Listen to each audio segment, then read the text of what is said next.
Randy turned out to be one of my favorite people in the World Wrestling Federation because he was another guy. It took me a while, a couple of years before we got to that point with him because Randy trusted nobody. And when we had an incident where he'd roughed me up pretty good, but was trying to get me to kneel. And I confronted him. I had to because it was undermining who I was supposed to be in front of the camera. And I didn't know which way that was going to go. I don't know if he was going to smack me or what, but I think after I confronted him, he respected me for doing it. And after that point, I was in his inner circle. I mean, he trusted me.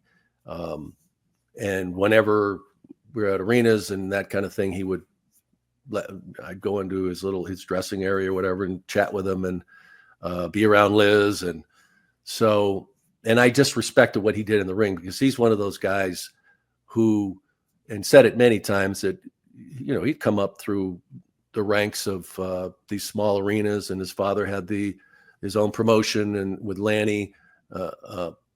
And so he really, really, really appreciated the business and knew what the opportunity he got. He wanted to be a professional baseball player. That didn't work, but he was an incredibly talented athlete and found what was going to make him the best, one of the best ever.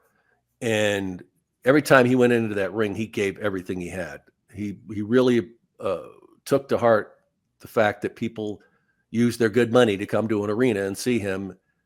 And he delivered, not just with what he could do in the ring, but also the showmanship he had with all the different outfits and his promos. I think he was one of the best ever at doing promos. So he's another guy that initially I was like, man, how am I ever going to work with this guy?